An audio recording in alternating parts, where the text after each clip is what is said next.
Welcome friends, आज मी share करते आहे उपवासासाठी अतिशय उपयुक्त आणि पौष्टिक अशी मखाण्याची खीरची रेसिपी।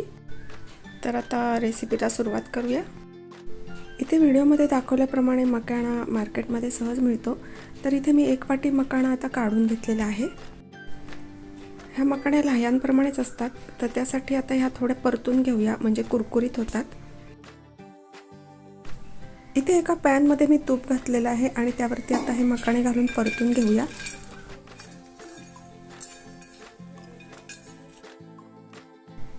आता हे मखाणे मी 10 ते 15 मिनिटांसाठी परतून घेते म्हणजे ते कुरकुरीत होतात।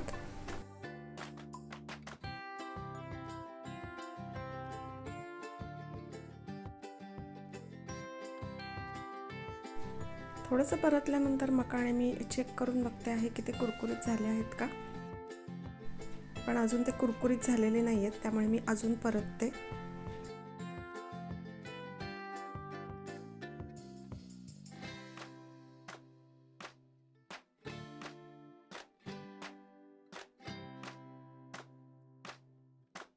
तर इथे पुन्हा 10 मिनिटं हे मखाणे मी परतले आहेत आणि आता ते कुरकुरीत झाले आहेत। ते मी आता एका प्लेटमध्ये काढून घेते।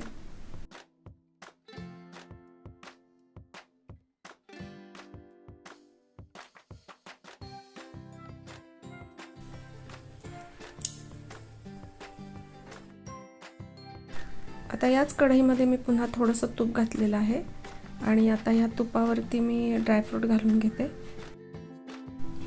इथे मी काजू आणि बदाम बारीक कट करून घेतलेले आहेत। तुमच्या आवडीप्रमाणे यामध्ये तुम्ही ड्रायफ्रूट ॲड केले तरी चालेल।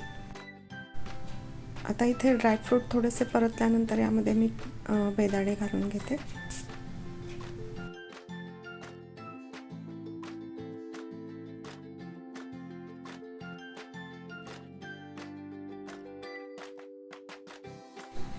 आता बेदाणे परतून झाल्यावरती यामध्ये मी घातले आहे जवळजवळ पाऊण लिटर दूध। त्याचबरोबर यामध्ये मी घातलेली आहे साय म्हणजेच क्रीम। या दुधाला चांगली उकळी येऊ द्यायची आहे, म्हणजे हे दूध चांगलं उकळून घेऊया।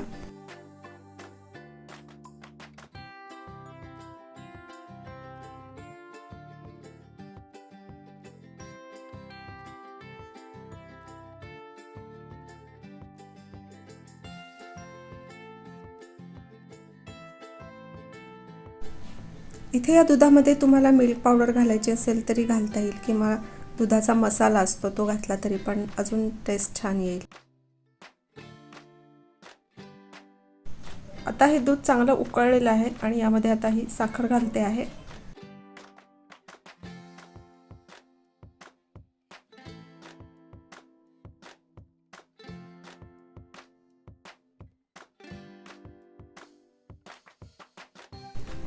इथे आता दूध बऱ्यापैकी आटत आलेलं आहे आणि आता हे दूधची क्वांटिटी कमी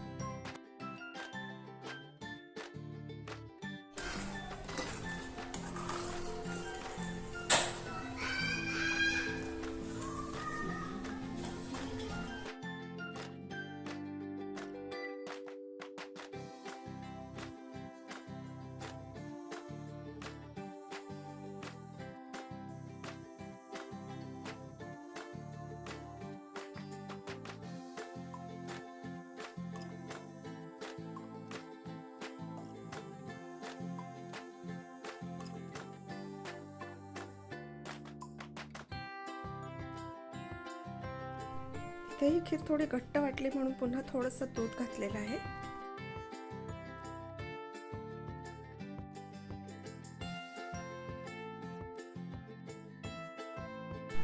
इथे मी आता थोडी वेलची पावडर घालते म्हणजे त्याचा एक छान सुवास येतो।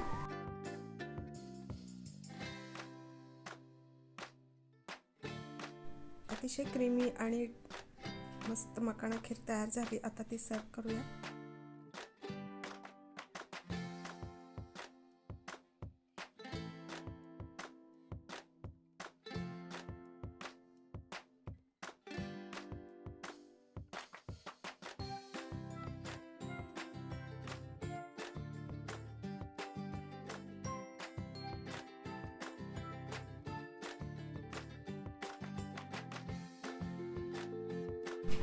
तर फ्रेंड्स, ही उपासाची खीर तुम्ही नक्की ट्राय करा आणि मला कमेंट करून सांगा. आपण पुन्हा भेटू अशाच एका रेसिपी बरोबर. तोपर्यंत हेल्दी खा आणि हेल्दी राहा. Bye bye.